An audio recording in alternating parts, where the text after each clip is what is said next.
Good morning, everybody, and welcome. Thank you for taking the time out to come to this session this morning. I'm sure it's going to be very valuable use of your time. That's my goal, anyway. So, good morning. My name is Chris Rhodes. I'm a Microsoft certified trainer and an MVP in Windows and devices. And I work for a company called IT Masterclasses. And what I'm here to explain to you today and to unpack for you is a brand new exam. This is an exam prep session we're hosting today on a new exam called MS-101. This is a Microsoft 365 exam that just got announced yesterday, and it's called Mobility and Security. So hands up in the room, who's heard of this so far, given that we only just announced this yesterday? A very small percentage, great. Okay, this is all brand new. So what we're going to hope to cover today then in today's session is a breakdown on certification. Lots of things have changed literally just this week. So we want to unpack some of that for you, give you a heads up on that. Specifically talk about this exam and unpack the objective domain areas of this exam so you've got a pretty good idea of what to expect when you come and sit the test. But also we want to talk about exams in general. Hands up in the room who's taken an exam in the last, say, 2 years. Quick show of hands. Oh, a good half the room there. That's excellent. But equally, there's half of you that haven't taken a test recently, and things will be perhaps different to what you might have done 5, 10 years ago. So we want to talk to you also about how to prepare for this exam, and exams in general also. I'll be giving you some tips and tricks on how to take the next steps before you go and book that test. The key takeaways for you are to try and understand really the session objectives. We're going to drill down into that exam objective domain area, find out really what is the meat of that exam MS-101. But also, I want you to take away with you some knowledge about how you can start studying, how you can start learning this new stuff. Where can I go today to start experiencing some of this? So I want to give you some resources there. But also, we want to try and break down for you the kinds of things, the kinds of questions that you might expect. So I've actually thrown in some examples of some questions as we go through. So pay attention as you go along. There will be questions. Okay? See what you can learn along the way. So let's start with certification. And as I mentioned, a lot has changed. There were some big announcements made yesterday, so we want to unpack some of that and to try and understand where this exam has come from, because it's new. So what's been announced this week, literally yesterday, was that we now have job role-orientated certifications and trainings. Starting with this Microsoft 365 track, we've got 2 that we're announcing this week. More to follow. I'm going to be spending most of my time here discussing the M365 Enterprise Administrator and the component exams that make that up. But we also want to point out that there's also going to be a modern desktop administrator certification that you can take. That's coming soon. Right now, this is very early on in the curve. We don't have these exams in market yet. We're trying to give you the heads up to say, this is what's coming. Start learning now. These exams will be available soon, but you can start that journey for learning and picking up what you need to know now. There's training available already for the M365 Enterprise Administrator. So let's unpack those a little bit more. First of all, the modern desktop administrator. This is an associate level exam. So we don't have an equivalent thing like MCSA, MCSE here. This is whole new certifications that have been announced. So if your job role is to do with things like Windows 10, you're managing deployments of Windows 10, managing Windows 10, that sort of thing, then the modern desktop administrator associate level exam is probably where you're going to start that journey in your Microsoft 365 overall track. And as I mentioned, that's just being announced. It's going to be coming soon. We don't have exams yet. We don't have training yet, but we will have very, very soon in the next weeks and months to come. We expect to be able to announce soon other roles in this space at the same level, at this associate level. Okay? We don't have those identified yet. We're not ready to share those yet, but watch this space. The only one we're announcing at Ignite this week is the modern desktop administrator. What we're going to go into in more detail, though, is the expert level certification. So I'm going to be talking to you about one of the exams today that comprises what you need to learn to become an enterprise administrator for Microsoft 365. And this is an expert level. So I just want to make that distinction here. We will have these two levels. The things I'm talking to you about will be expert level. So these are tasks that are going to be undertaken by a global administrator of an M365 subscription. These are not going to be done by the everyday administrator who's looking after users and password resets. This is going to be tasks that an enterprise administrator is going to be doing. And we'll break that down in a moment and explain what that job role is and where that's come from. Just a quick word on the badges here as well. One of the things that we're announcing this week is recognition of where you are, what you've done. So when you take an exam, you will get an acknowledgement of that. You will be able to post that onto your LinkedIn profile. You'll be able to post that onto your social media. People can click that and understand that you've done what you've said you've done. They can prove that. That will take them to a claim where they can see, yes, you've taken that MS-101 exam, and this is what you had to do to get that. This is something that you'll be able to identify to your employer or to colleagues to show, yes, I've demonstrated I've actually done this. So this is something new for credentialing now that we're announcing to give you more kind of recognition along the way, rather than have this milestone that's far off in the distance and you eventually get a certification. There's things that you can get along the way, along that journey. So each exam you take will get you a new badge. Let's unpack this job role, because I think it's worth spending some time understanding where we're coming from with understanding the job role itself, but also to set the scene for these two exams that we're going to be explaining. So let's talk about how this started. A few months ago, Microsoft sat down and said, let's think about the new jobs of today and for the future. Let's not worry about what we had before. Maybe what we had before doesn't fit the new cloud era. And this is definitely one of those new job roles. This job role didn't exist a couple of years ago. Why? We didn't have Microsoft 365 a couple of years ago. In fact, that was only really announced this time last year at Ignite as a technology. So this is brand new.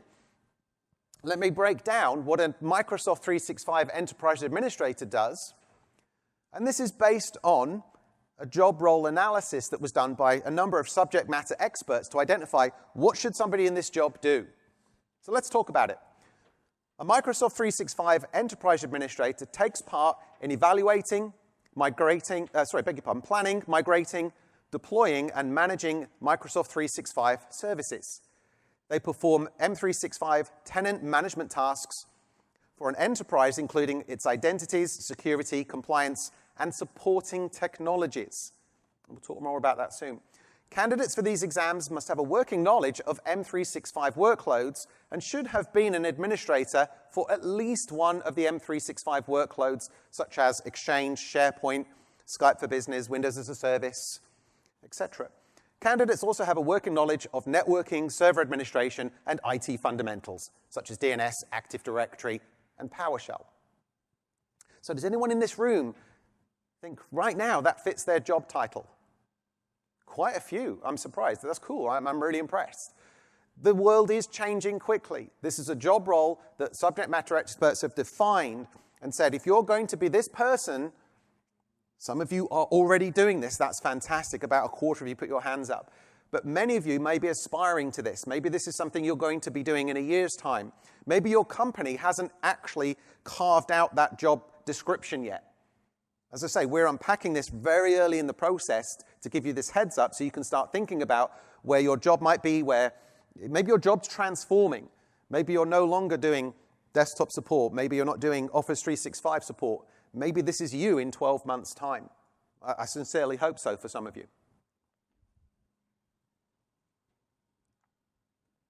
So, this Enterprise Administrator for Microsoft 365, what do you need to do? What have you come here to find out about? Well, essentially, if you want that certification, which is way on the right-hand side of the screen here, you will need to take 2 exams.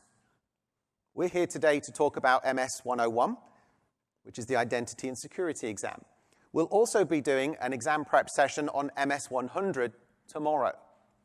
So come back tomorrow if you want to find out the other half of this track, because I'll be unpacking that in tomorrow's session as well. So somebody who's entering into this pipeline, where should they start? It's entirely up to you. You can take either exam in either order. It doesn't make any difference.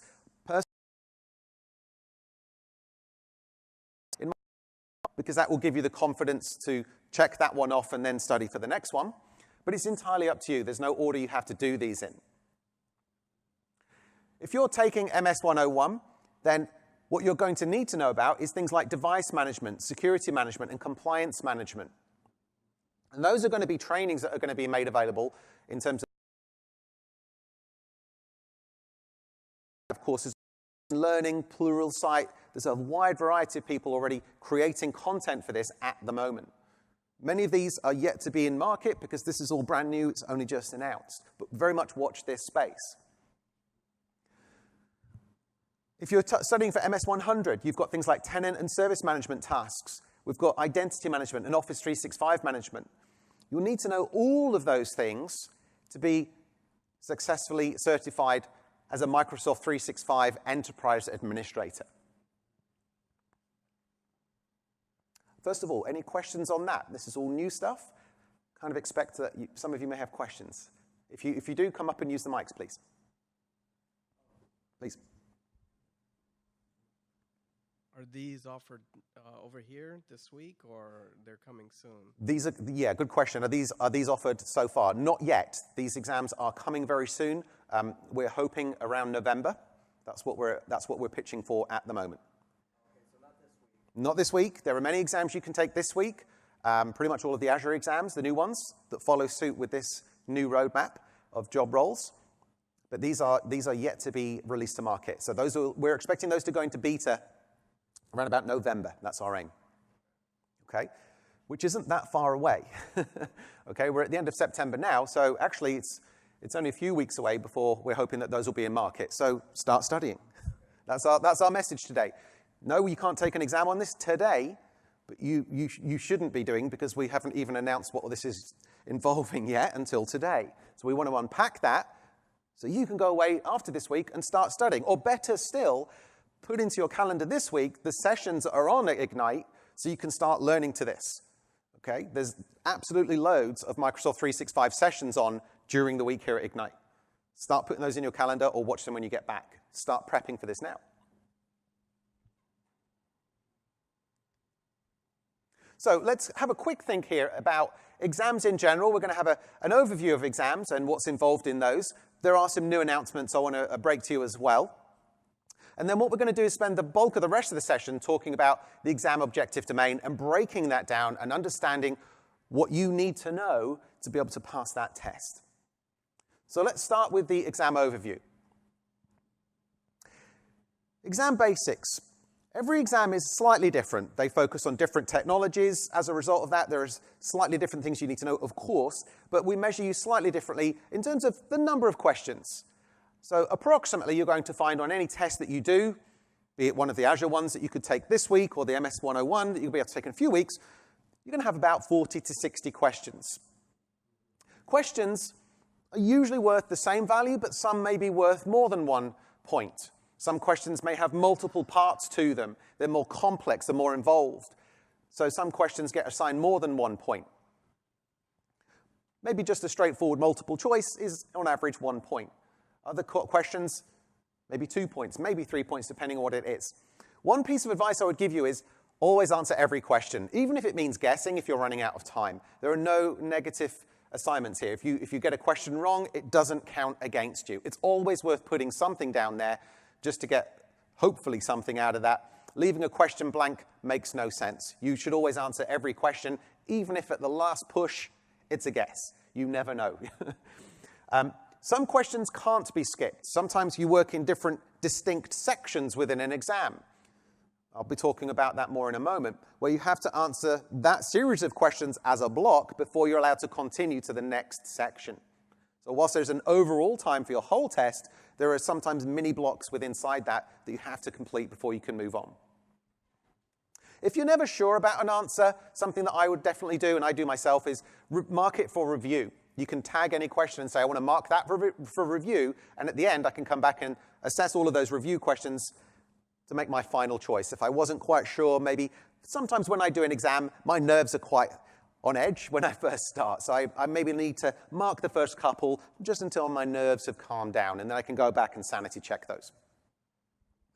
Most exams are scheduled for a 3-hour time period. You're not going to be answering questions typically for 3 hours, but your time period includes survey questions, signing in time, comments at the end. But typically, you're going to have about 150 minutes to answer the questions on the test. You'll have a timer in the corner so you can keep watch over that at all times.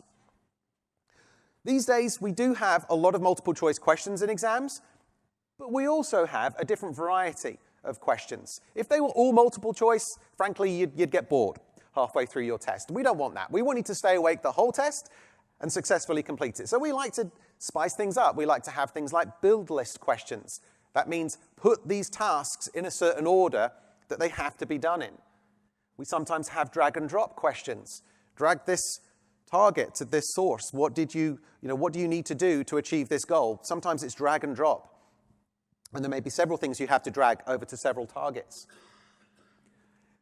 One thing we're going to talk about in a second is performance-based testing, which is new. We'll come to that in a slide or two. For many expert-level exams especially, expect case studies. Case studies are more involved.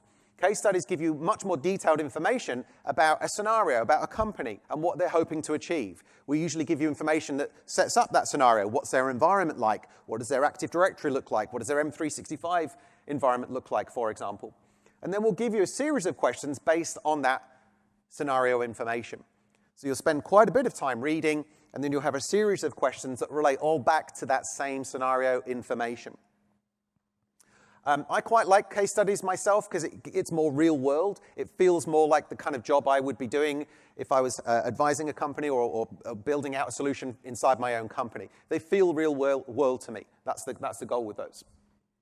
But it also means they're pretty good for testing you folks because we make you understand and analyze a situation instead of just question, answer. It's more involved. You have to think a little bit more.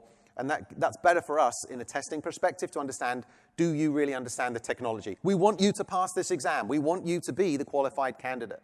We want you to analyze situations and apply your knowledge to give the right answers.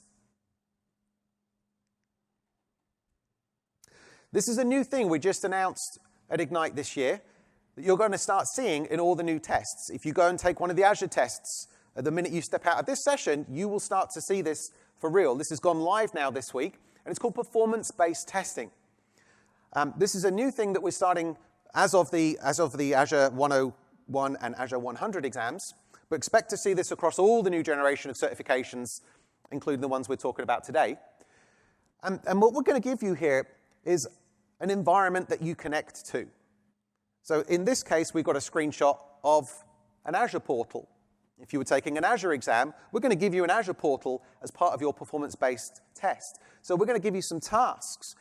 The tasks you can see down the right-hand side here. We're going to give you 5, 6, 7, 8, 9 tasks that you're going to have to complete as part of that performance-based test inside of your exam. So you're going to sit there and do a bunch of multiple choice and drag and drop type questions, and then we're going to say, hey, now complete 7 tasks. Here's an environment. Go do this task. We're going to give you 7 tasks in this case. Go complete those 7 tasks. We don't mind how you do that. In this example, we're using Azure and the Azure portal. Maybe you go complete it in the Azure portal. Maybe you load up the Cloud Shell and do it in PowerShell or CLI. We don't really care. As long as you get it done, we will then score that based on what you did, not how you did it. So you might do it in all kinds of different ways. That's fine. As long as you got to the endpoint that we've asked you to do, we will score that automatically as part of your exam. This is a whole kind of automated process. And people have been asking for this for a long time. People have said, I want to show you that I can actually do this. Sometimes multiple choice questions might be confusing. Sometimes I don't like the language. I want to actually demonstrate that I can do this for real. This is a real world thing. I live in the real world. I want to show you that I can do real world tasks. So who thinks that's kind of exciting? Who's looking forward to that? Yeah, about half the room. Okay, cool. Yeah, this is going to be, I think this is going to be really interesting. I think this is going to get really good approval. But we're hoping this is going to map to what you actually do in your job. Yes, sir, you have a question? Yeah, could you mind coming up to the mic? So expect those to go live. Expect those in the tests going forward. At least one of the tests in a certain track will have elements of this. So we're talking here about MS-101 and 100 is related to this. At least one of those tests would have these is what we're expecting. Yes, sir, your question. I'm just curious with the change of pace and how often that the portals and the other web pages or even the PowerShell commandlets change. And in the past, test questions have always lagged. So I'm wondering how it's going to work with keeping the UI up to date or the PowerShell commandlets up to date. Are we like, if we learn the new stuff, are we going to show up and have to know how to do it the old way, which we don't use anymore? And how's that going to be kept up? Perfect, good question. Yeah, so how are we going to keep up to date? This is the live, real environment. This is not a simulated environment. This is the real world. So in this case, again, we've got the Azure portal. This is not a simulated Azure portal. This is the real thing. We're giving you a subscription that you connect to that is the real, actual thing that you see back at your desk. Okay? So that's going to keep pace with the technology in exactly the same way that you see it at your desk. So it's always going to be the most current, up-to-date thing that you get as a consumer of that technology. Okay? This is not a pretend environment. It's wrapped up, but it's the real thing that you connect to at the back end. So because we're talking about M365, we're going to get you an M365 admin center that you're going to connect to. You're going to get a subscription. You're going to get to do real things in that. But it will be exactly the same one that you see in your job. Okay? So there's going to be like zero delta between when you're learning something and what you're doing and what we're testing you on. Those are going to be exactly the same things. Yep, good question. Thank you. Yeah, come to the mic, please. Please, go ahead. Let me skip that. Yeah, go ahead. For those of us that are still looking at the old exam, do those go away and then are replaced by these new ones come November? For old, so which old exam are you referring to? The Office 365 administration. So good question. So is Office 365 exams going to go away? No, because this is slightly different. We're going to talk about what's inside here, and some of what's inside this exam will be Office 365 technologies, but it's also EMS, it's also Windows 10. So I don't foresee that the Office 365 stuff's going to get retired just yet. That's still perfectly valid. People can have an Office 365 subscription all by itself. So I don't think that's going to go away anytime soon. There's no plans for that. But this is going to, hopefully, in the market, people will eventually increase their subscription from an Office 365 to an M365. That's what Microsoft would want us to do. But no, this isn't going to retire that anytime soon. We're going to have those concurrent. Gotcha. All right, thank you. No problem. But in your job, you might want to be thinking ahead. If I'm an Office 365 administrator today, might I want to grow into that other role and have more skills and have more breadth in terms of what I can do as an M365 administrator? So watch this space. We're going to be talking about a little bit of that as we go along as well. So let's talk about exam scoring. When you take a test, you always have a pass mark of 700 out of 1,000.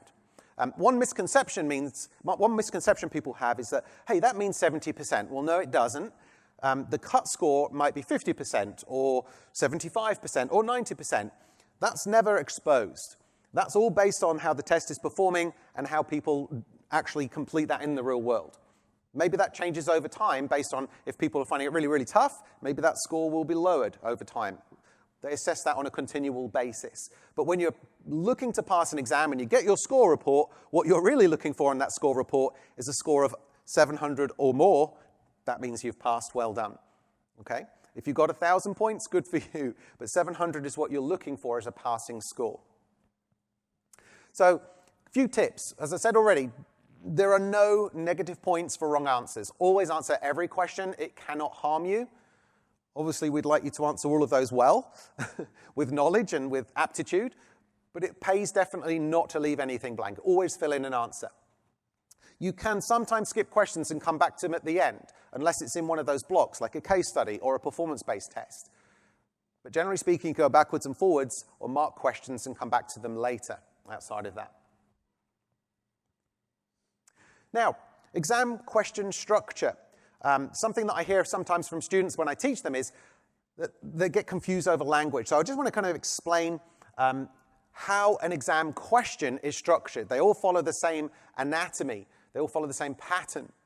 We start off in a question by explaining the big picture. Hey, this is the technical environment. This is what we're giving you. This is the scenario. You work for a company that has deployed a Microsoft 365 subscription. You have 10,000 users in 3 sites.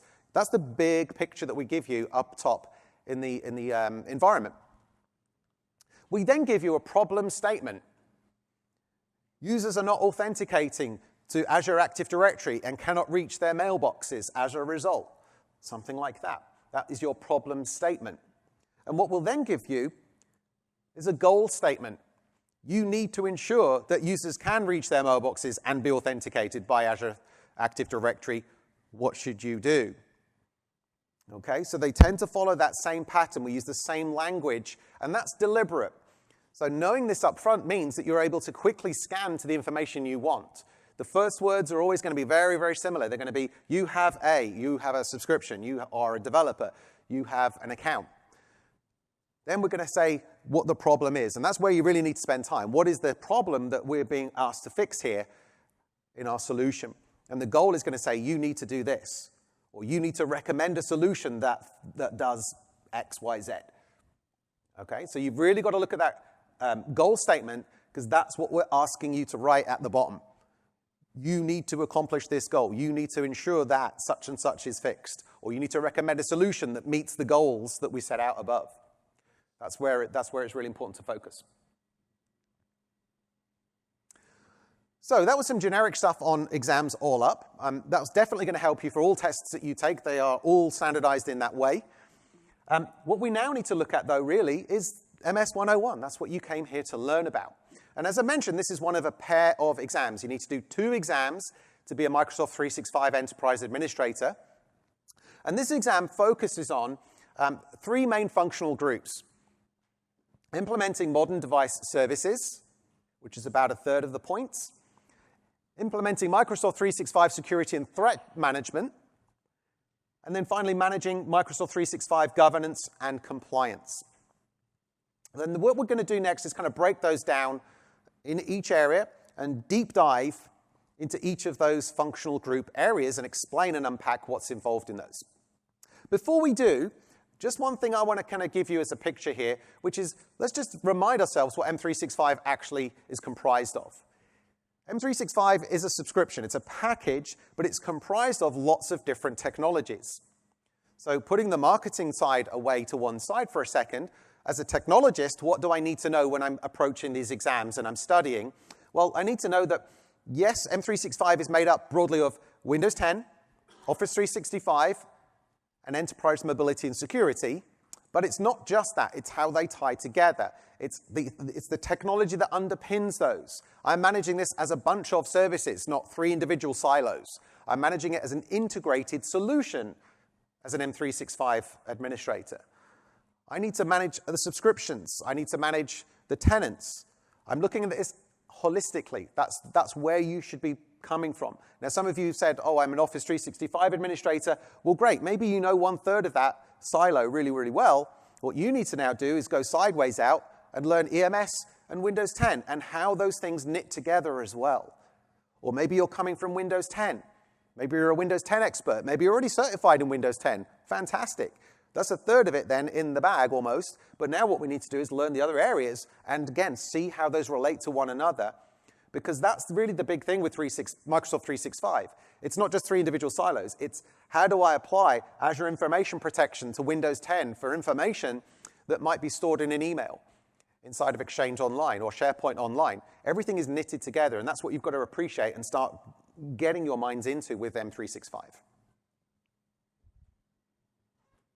So I'm hoping that some of you in this room will know some of those areas well, because you're already doing some of those things in your job. So when you come to learn this, when you come to study, don't leave that completely to one side, but specialize then in learning the bits you don't know from this entire suite. Can I just ask in the room as well, how many people have M365 subscriptions at work?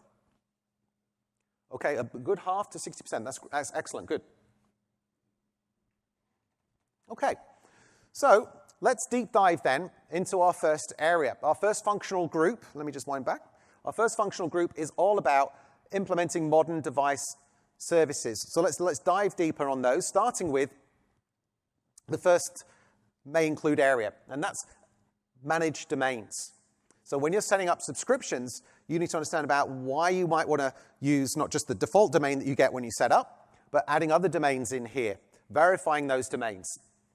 You maybe need to configure user identities. So when people log on, they have a logon format with the domain name that you want to use. We also need to understand how that pans out, not just to their M365 identity, but to things like their Exchange email address. Again, we're talking about an integrated suite of technologies that work together. So somebody's identity isn't just their logon name, that might be their email address that they use as well. So how do those things coordinate? When I set one thing up, it has a knock-on impact to lots of other technologies. Just setting up a domain in the M365 Admin Center isn't just for somebody's logon. It's for a variety of things that happen underneath that. We've also got to consider what else I need to do to activate that domain within those workloads. What do I need to do inside of SharePoint? What do I need to do inside of Exchange to fully accommodate that new domain I've added? Those are tasks that we'd expect you to know, and we'll be testing you on. Okay. Also, MDM, Modern Device Management. This, for a lot of people, is what they're moving into as we get more cloud-orientated in our desktop machines and of our devices. We're not just looking at, well, in fact, it's not just desktop machines nowadays. People have tablets, they have mobile phones, they have portable computers. This is where we're at today. The days of going into an office and just having desktop computers that didn't move, those days are gone. Now, in the modern world, we have to manage devices across all kinds of different platforms. We have to manage Windows, iOS, Android. How do we do that? So we need to think about how you are going to plan for MDM, how you're going to manage those devices. You might want to think about which devices you want to have. How do you control data on those things?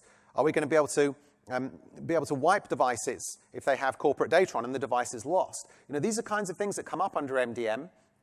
So some of the tasks as a M365 administrator, you need to know about how do I set the MDM authority? Where do I do that? Which interface do I use? And that's confusing because M365 means if we need to know M365 really well, we have to know lots of portals. We have to know Azure Active Directory portal. We have to know the M365 Admin Center and a bunch of others. We'll see some as we go along. So as an example, here this one's taken from the Intune portal. In Intune, we can set all kinds of things to do with device enrollment. For example, on the right-hand side here, we're looking at enrollment restrictions. Are there any types of devices we want to restrict? Are there any limits on how many devices each user is allowed to enroll under MDM? This is just one example of some of those things we've been talking about, but it also goes to show you that, hey, you're not just going to be inside of one admin center. You're going to need to step out. When you click on the main admin center, there's a link to all of the other admin centers. You have to have knowledge of those things. There's the Exchange Admin Center, there's the Intune Admin Center. You've got to have experience with those things. You've got to know not necessarily where things are, but you need to know what things you can set. Because some things like this cannot be set anywhere else. They can only be set here. You can't do them in the Azure AD or the Microsoft 365 Admin Centers. You do have to have that level of knowledge. Okay? So not necessarily which button do I press, but whereabouts would I go to do that? Is it an Azure AD task, or is it an Intune task, for example? That's the kind of level I'm trying to get to.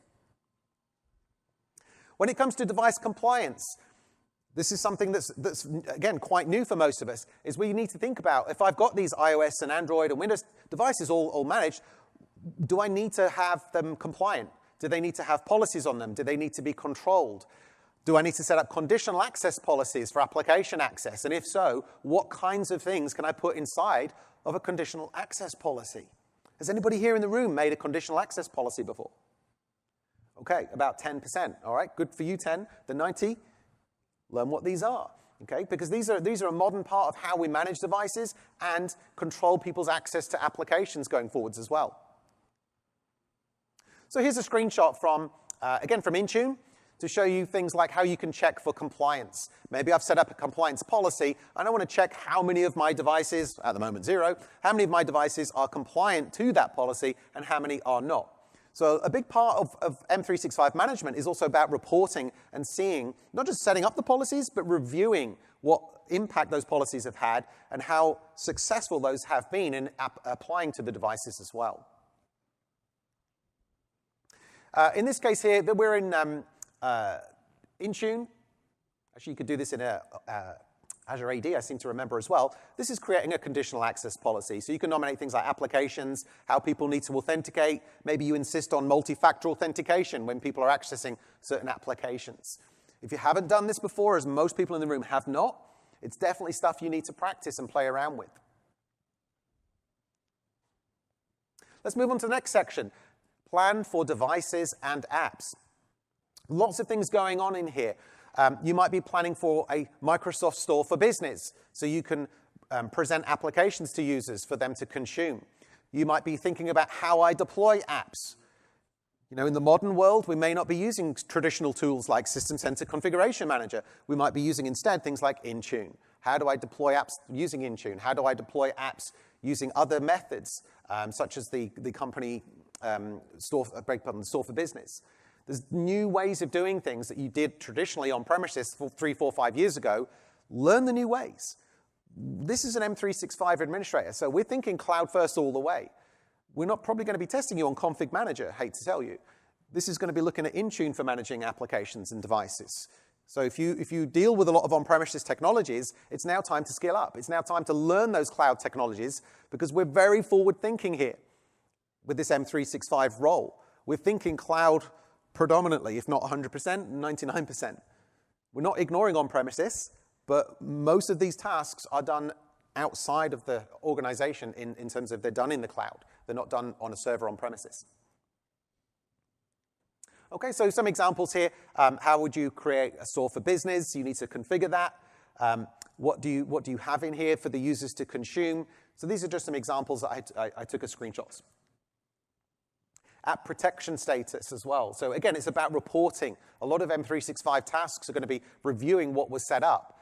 Are our apps compliant? Are our apps protected? Are people authenticating correctly? Those are the sorts of things that you can get out from this. Okay? Maybe you're deploying desktop applications. Office 365 deploys applications. Who do we deploy those to? How do they get them? Do they get them automatically? Do we deliver those automatically when a computer joins? Maybe you're doing autopilot. So maybe when you log on to your Windows 10 device for the very first time and you authenticate using your cloud identity, maybe we already pushed down the Office 365 apps to you at that point. Okay, so there's different ways to do this. In many cases, there are several ways to achieve the same goal or different similar ways to achieve the same goal. And this is just one method for helping us deploy applications. We also need to think about Windows 10. This is very much still a big part of M365. Some of you might have already deployed Windows 10 inside your organizations, but a lot of companies still haven't done that yet. And we're getting to that point where Windows 7 is going to be end of life very, very soon. People will be doing this if they haven't already. So how do you do this? How do you not just deploy it once, because that's not how Windows 10 works. We've got to think about Windows 10 as a service. We're getting feature updates. We're getting not just monthly patches, but we're getting every 6 months, we're getting new feature updates, aren't we? How do we plan for that? How do we distribute those? These are some of the things an M365 administrator has to think about. We might be looking at upgrade readiness. Maybe I'm on Windows 7 right now, and I want to understand whether I'm going to have any problems before I upgrade my machines to Windows 10. You guys have to know about how to tap into upgrade readiness information and to look at those reports. I think I have a screenshot of that one, actually. There's absolutely tons of information about deployment. I could be here all day just on this one. If you go to docs.microsoft.com, which is where I've taken this from.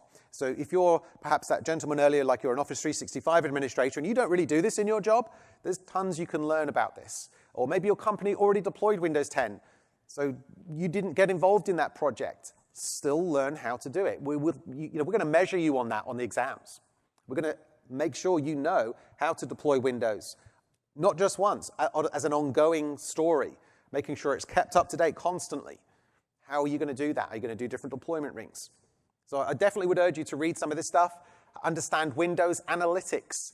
Probably most people in this room, I guess, haven't used Windows Analytics before, where we can have a look at upgrade readiness reports. I would definitely urge you to have a look at that. Here's an example of a report that you can get from Windows Analytics to show you, are you ready for Windows 10? Do you have any client issues that you need to deal with before you go ahead and deploy the operating system to those. Are there any application issues? This is the kind of thing that you can get from analytics to report back so you know what you're expecting to hit if you were to do a deployment right now. Right, let's see who was paying attention. It's my first practice question for you. So these are just practice questions I made up for this presentation. These don't exist as real questions in the M365 exams.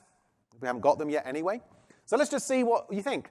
You have a Microsoft 365 subscription. You support devices that run Windows, iOS as well in your organization. You plan to enroll all supported devices to Intune. Your solution must ensure that only Windows and iOS devices can be enrolled to Intune. Which should you configure? Is it device type restrictions, device limit restrictions, device enrollment managers, or device category? Shout out, what do you think?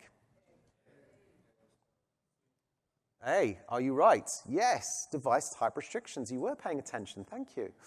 Yes, device type restrictions is the answer. We can limit the kinds of devices that can come along and join our Intune environment. Well done, well done.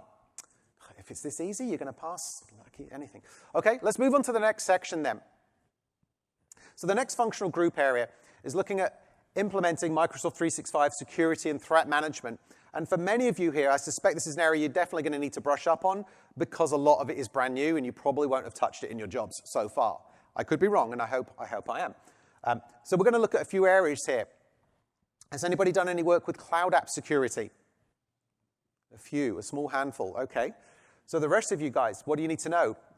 You need to understand what is cloud app security. How do I configure this? And again, like which portal do you do this in? Where would you do this? What does it involve? You need to know about how to configure policies for cloud app security to control applications. You need to look at designing a solution for this. Remember, we're enterprise admins. Maybe we're not the people pushing the buttons, ultimately. Maybe we're designing the solution for somebody else to go and implement. You need to have kind of an awareness of the implementation side of it, but an enterprise admin really is that overall overarching job role that manages the whole thing. Maybe this is something you end up delegating, and that could be true for any of these things we're talking about. So you should definitely have a part of your brain thinking about designing solutions for this. You have a scenario where you need to do X, Y, Z. You need to design a solution that encompasses that. That could be a question. So a few other things you need to have awareness of. Setting up alerts for cloud app security. Again, reporting and alerting is very strong within M365, but you need to set those alerts up. What do you need to know about? What kinds of things can you put in an alert? You don't have to tell me now, but that's the sort of thing you need to find out about. If you're enabling cloud app security, what kinds of things do you need to be alerted on? You may not want to look at the dashboard 4 or 5 times a day. Maybe it's more intelligent for you to set up alerting so you can be notified when things happen. That's a much more sensible way to go. Okay? So this is an example of the Cloud App Security Dashboard. If you've not used it before, there's things like alerts that we've got configured in here. This has got some sample data in there so you can see that we've got different severity events that we would need to drill down into to find out what's going on. So maybe you would look at this once a day, once a week for sure. But based on the types of activities in there, I would definitely look at setting up alerts based on the activities you commonly see or need to know about because they're high impact, high severity to your organization. Okay. Also, in this case, I've set up an activity to be alerted about access from, or activity from an infrequent country. So in this case here, we've got a user in the middle of the page here who's accessing a file in SharePoint. Maybe that user is normally working in the US, but here we can see in this example that there's been an access from China, which is not normally where this worker resides. So that's coming up as a potential threat for us and a potential breach. Maybe Grady has actually gone on a business trip and is actually in China, but it's going to report that to me and say, this is unusual. We're not expecting this because this person doesn't normally work in this country. Their accesses typically come from the same location.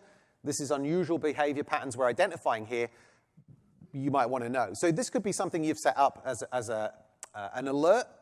You might want to know about those unusual activities. That could be a breach in process. Okay.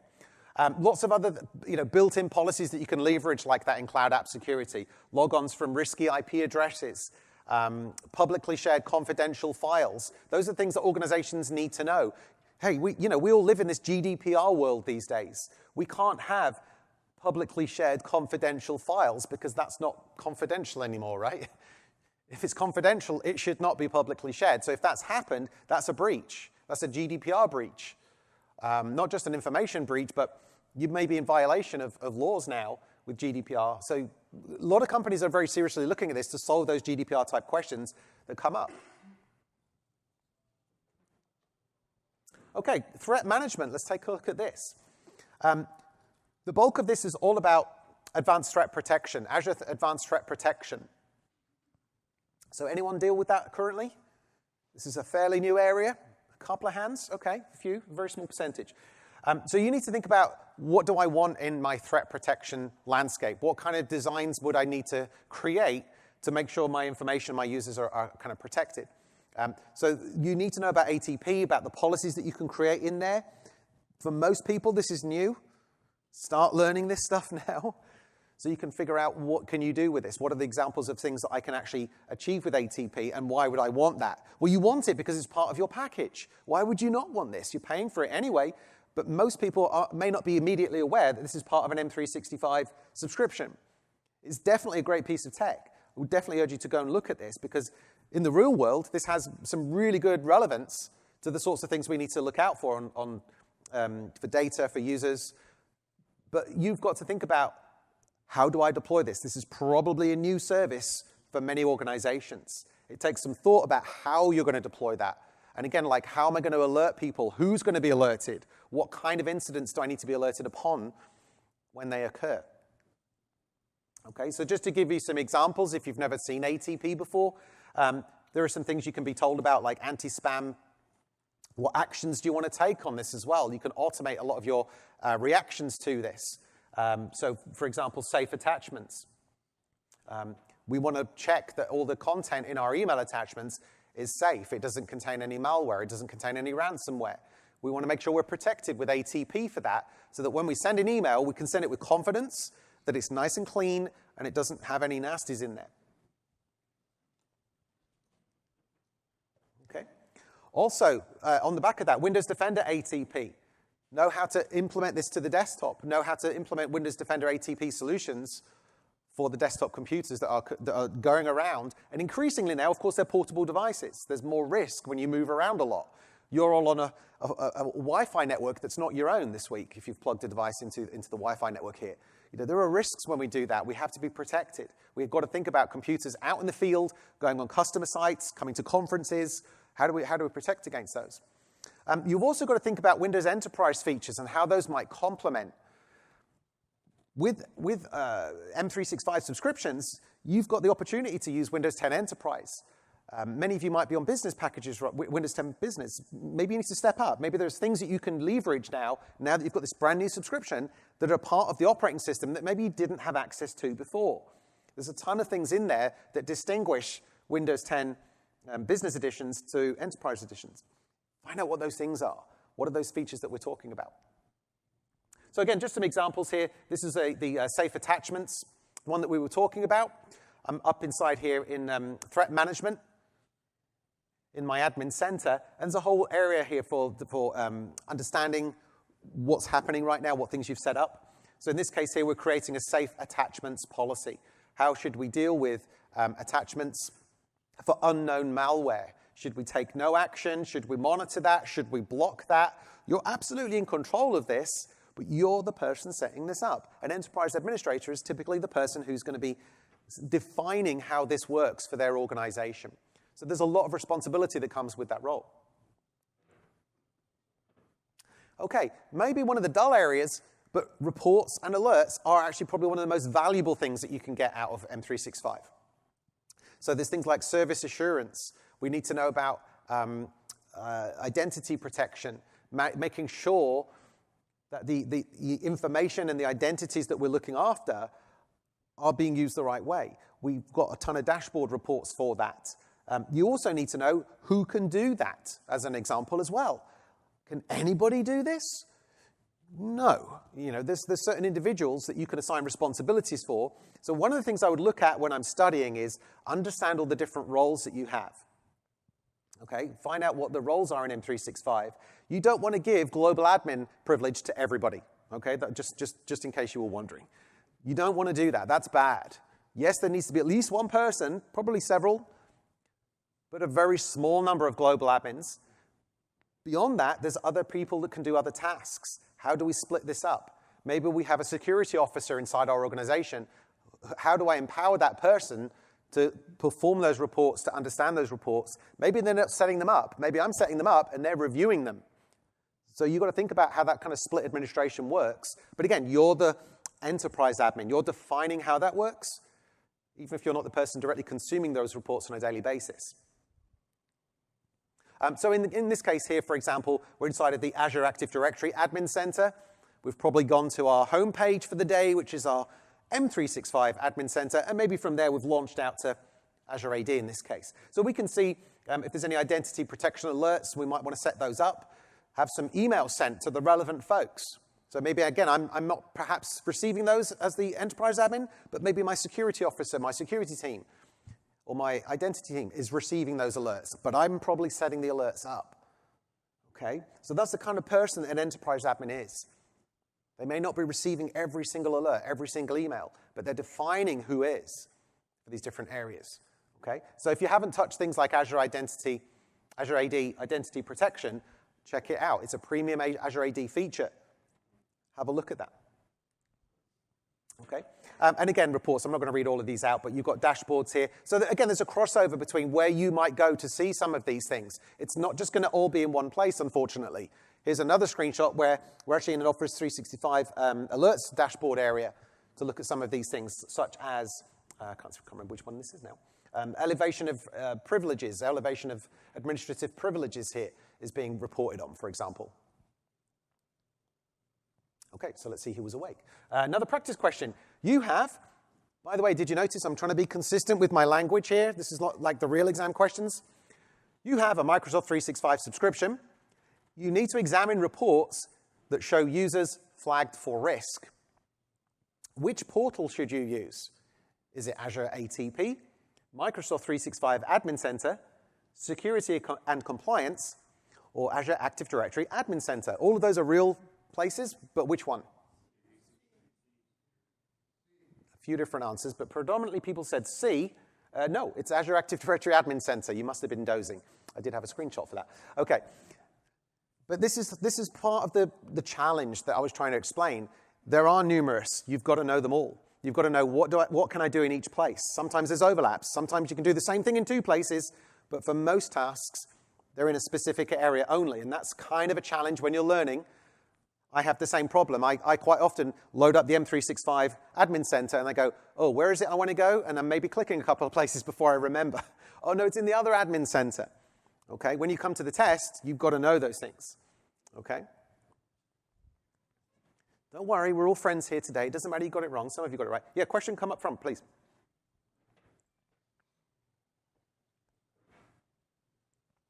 Yeah, go ahead. Thanks. One of the things I noticed you're looking at this is that a lot of your domain topics are E5 features.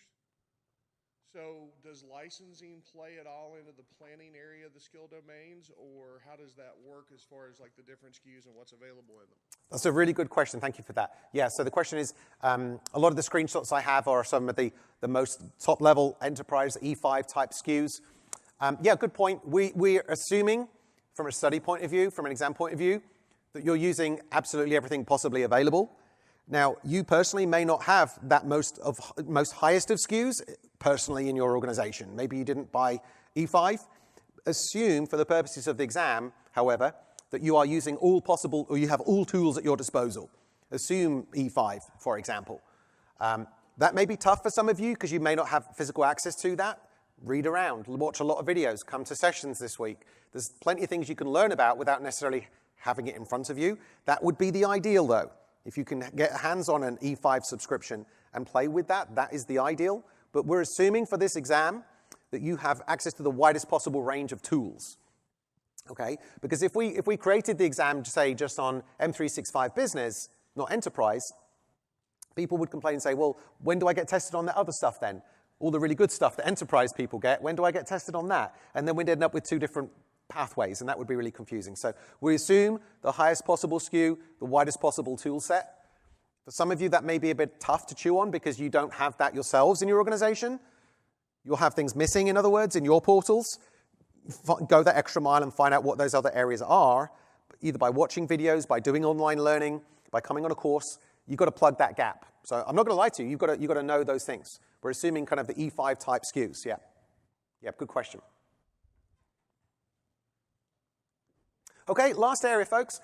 Excuse me. Managing M365 governance and compliance. Wow, that sounds fascinating, doesn't it? But it is actually really useful. And again, you can tell from my accent, I'm from Europe. We've all heard of GDPR, though, even over this side of the pond. So this is very important. Lots of folks are spending a lot of time doing that. So there's definitely a business case for doing this. But from an exam point of view, why do you want to look after governance and compliance? This is an increasingly big story now. Companies are using M365 to get compliant, to manage their governance. A lot of organizations are buying subscriptions for that purpose. So in this area, we've got a few elements to look at here. DLP, data loss prevention. You know, I certainly need to be aware of that in my company back home. I can't have data loss. And if I do, that's a possible GDPR breach, and maybe I have to report that. So there's a real-world implication to this. We're not just making you study stuff that you'll never use. This is stuff people will use, either because they want to or because they have to for compliance. And compliance is everywhere now. Just about every company on the planet has to be GDPR compliant, even if you didn't want to, even if you're in the States. So a few things here. You've got to think about configuring policies. Again, you're the person defining those things typically. DLP policies might come up in other workloads like Exchange, like in SharePoint too.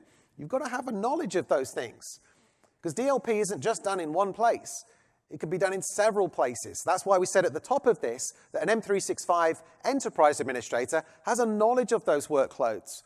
So maybe you're not pressing those buttons inside of the Exchange Admin Center. Maybe your Exchange administrators are, but you need to coordinate with those folks. You're setting the all-up policy here.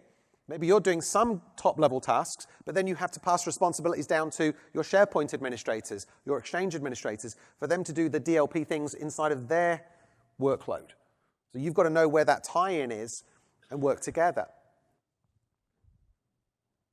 So in this case here, we're creating a DLP policy inside of the M365 Admin Center. So we're saying what kind of information do we need to protect, how are we going to protect it, which areas do we want to look at, is it Exchange, is it SharePoint, that sort of thing, and what are going to be the settings here for that policy. So again, you're defining a lot of this stuff early on in your subscription when you set it up to manage that data from day one before it leaves and breaches the organization. And then again, we've got reports on that. So where would I look to ensure that we are actually compliant? It's no good just setting up a policy and walking away. We need to check that we haven't had any breaches, that those policies are good, and that we haven't had any data loss. Okay, next up. Implement Azure AIP, Azure Information Protection. This is a big area. Maybe some of you have used rights management services on premises before, so you may have a good kind of working understanding of where this has kind of come from. And in fact, you know, maybe we do need to talk back to on-premises with the connector here. Maybe we're protecting information on-prem using that right now, but we want to move that forwards and start doing it in the cloud as well. But we're not ready to move all of the data in one fell swoop. So maybe we need to connect them up and have Azure Information Protection and rights management working side by side in a hybrid world. If we've moved it all to the cloud, however, or we just started only in the cloud, then we're probably going to be using AIP to protect data.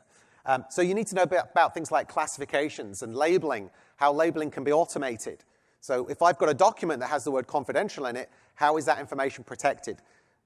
Can it leave the organization? Can somebody email that out? Can somebody store it outside of SharePoint? That's the sort of thing that we need to set up here with AIP. Okay. Lots of tasks involved in that. So in this example here, we're setting up a label called highly confidential, and we're defining what that actually means, what the severity of that is, how we're going to mark information as well, so users are aware of this.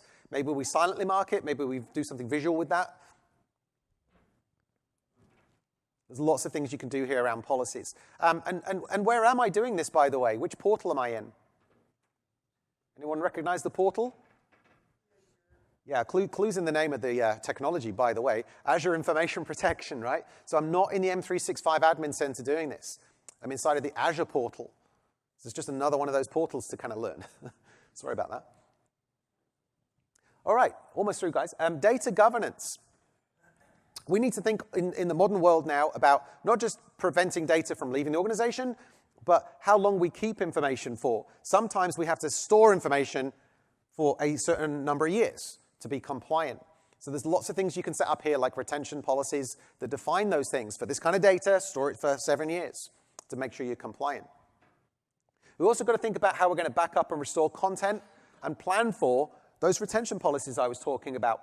So in this case here, we've got a policy called PII retention policy.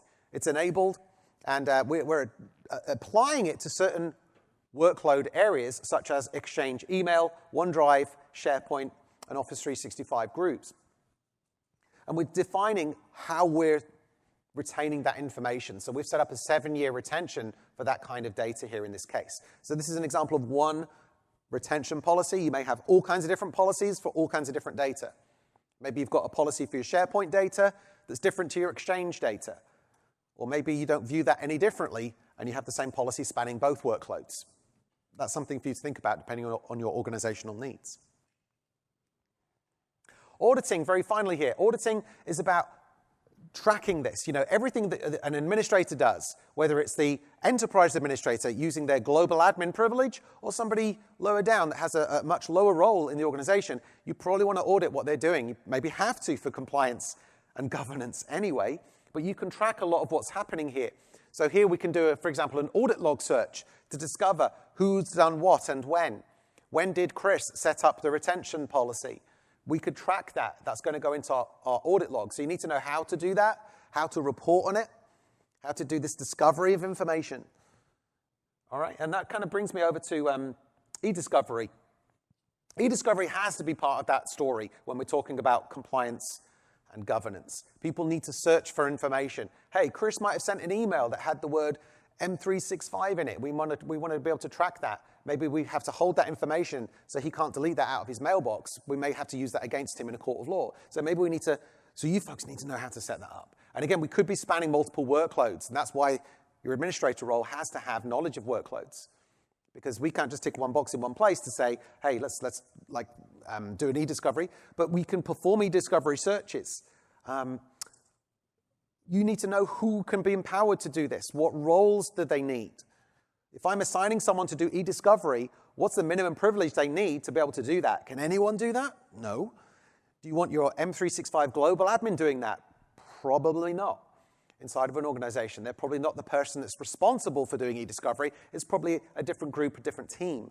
It's probably not the M365 administrator doing that task. Okay? So when we're doing e-discovery, we can say which workloads do we want to scan against. So again, we've got things like email, Skype for business teams, it could be SharePoint sites and so on as well. You could define the areas you want to scan on. And that's one of the cool things about M365 is that we're spanning all those technologies.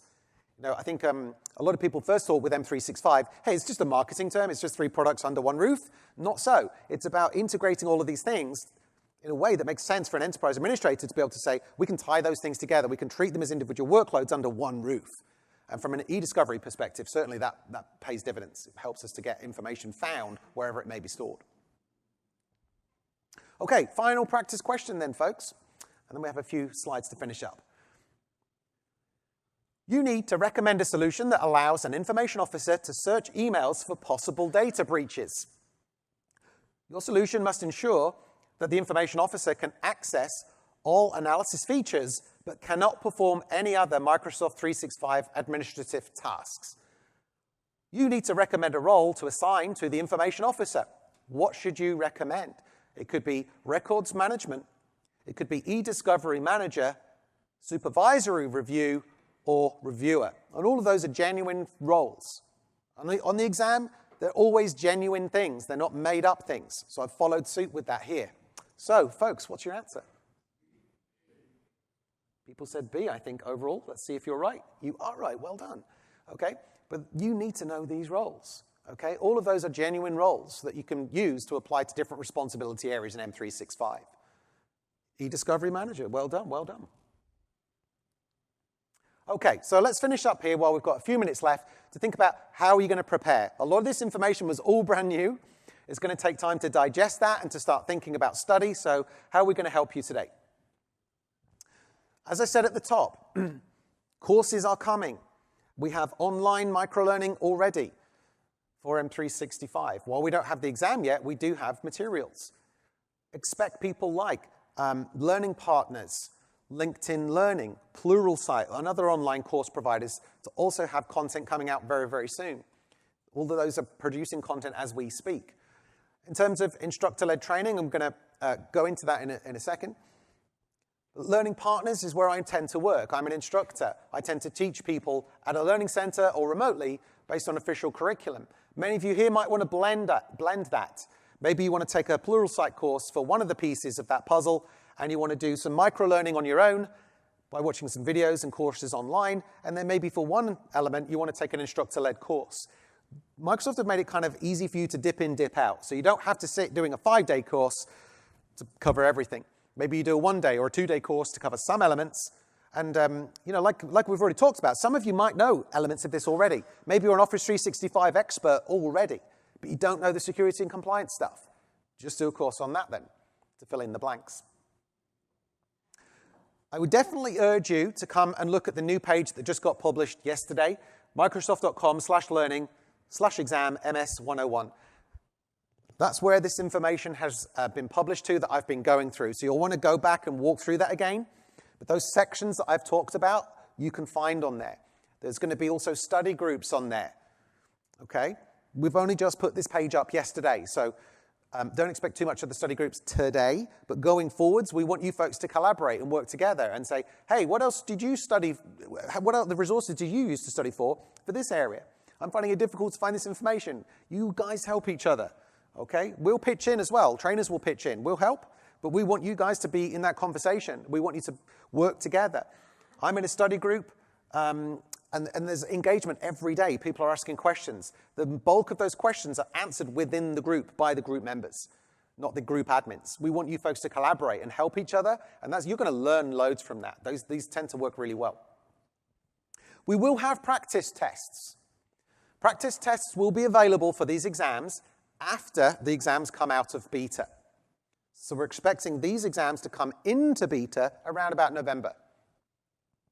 After they have finished beta a few weeks later, that's when you'll be able to purchase practice tests. But we don't have those yet. Massive resource you should definitely be looking at if you want to start learning stuff today, docs.microsoft.com. There's a tremendous amount of information. In some cases, you're going to have to look in the Windows 10 area. Some cases, you're going to have to look in the Office 365 area. In some cases, the M365 area, and so on. But it is all there, okay? In some cases, you've got to spread out and look in be prepared to look in several different areas. You're not just going to find it under one subheading, unfortunately. You're going to have to look up, because Azure Information Protection is part of Azure. Okay, Office 365 is different to Windows 10. So that's the way the information is organized right now. Maybe that will change in the future. But docs.microsoft.com is an extremely rich area. I use it myself a lot to find out information. There's lots of walkthroughs. So if you want to practice stuff, there's lots of scenarios and walkthroughs where you can set your own test environment up too. Tips and tricks. Going back to the gentleman's question from earlier on, you really must have hands-on experience. There is no substitute for that. Maybe you're doing that as part of a course. Maybe you have a subscription anyway for work and you're able to look into that. But really get used to the Microsoft 365 portals. Not just the main admin center, but all the other ones I've alluded to as well, like the Azure Active Directory portal, the Intune portal, and so forth. Assume the highest level SKU. Assume the widest possible feature set. In the Microsoft world, that's what ideally they'd like you to use, but we're going to test on that. We're going to test on the E5 type features. We're going to test on the Azure AD premium features, and so forth. You do need to know some of the workload basics. I've alluded to that as I've gone along, but we don't expect you to be an expert in every single one of those. You don't need to be an Exchange expert and a SharePoint expert and a OneDrive expert, but we do need to have a good working knowledge of those and where the interactions are between what you're going to be doing as an M365 enterprise admin and what you then need to coordinate with your workload administrators. Okay? That said, if you want to be an M365 enterprise admin, then you do have to take a workload associate level certification as well. So whilst I'm saying you don't have to be an expert on all of them, but you do have to be at least one of them to get this eventual certification at the end. So you'll need to take MS-100, MS-101, plus a workload associate level as well. So you can take your pick based on your specialisms. Maybe it's modern desktop or one of the ones we haven't even thought of yet. Watch this space. Please understand the job role that's being defined and work to that. That could be slightly different to what you actually do in your operational job day to day, but this is a new job role that we've come up with. Maybe that will fit you better in 6 months' time or a year's time. But work to that, because that's the expectation that we're setting out. If you're going to be a certified Microsoft 365 enterprise admin, please read the job description that we gave you at the start here, because that sets the scene, that paints the picture. Okay, take action. So what we'd really love you to do is come and continue the conversation with us in the expo hall. Please find out Microsoft Learn. We can give you more advice on this stuff. I appreciate it's all new. You're going to have questions. Come and find us. We have got lots of exams that you can take. We can't take these today, but there's lots of Azure exams and any other exams available to take in the testing center while you're here this week. All exams are half price. We also have some transition exams, which are just new as well. So if you're, say, an Azure 533 exam person and you want to step up to the new Azure roles, we've got transition exams on offer at $49 this week as well. Come and talk to us. That's the most important thing. Have a conversation with us.